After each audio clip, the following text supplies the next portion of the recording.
अस्सलाम वालेकुम। मुकालमा YouTube channel में आप सभी का खैर मकदम है। आज हम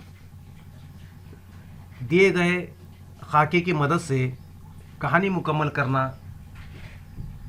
देखेंगे।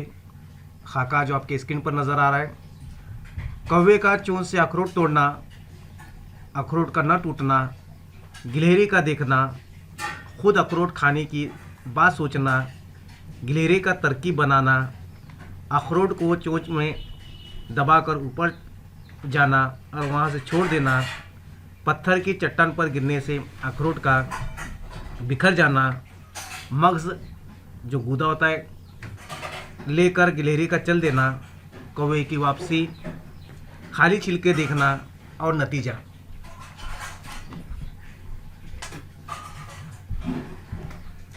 तो चलिए अब हम कहानी देखते हैं।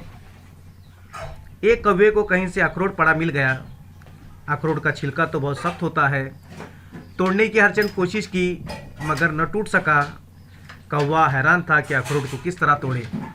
इतने में कहीं से गिलहरी उसकी तरफ आ निकली। कौवे को अखरोट तोड़ते तोड़ते देखकर सोचा इससे अखरोट कैसे हासिल किया जाए।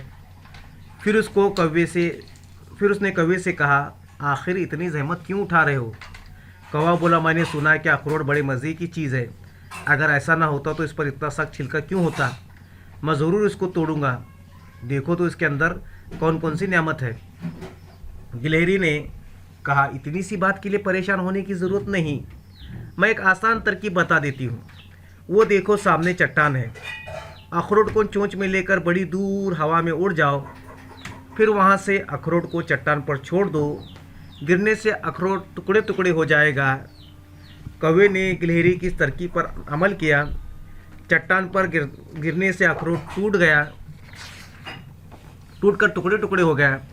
गिलहरी ने दौड़कर मगज़ गूदा उठा लिया और सिर्फ छिलके छोड़कर वहाँ से चल दी। नतीजा, खुदगर्ज भी जो भी सलाह देता है उसमें उसका कुछ ना कुछ फ़ायदा ज़रूर होता है।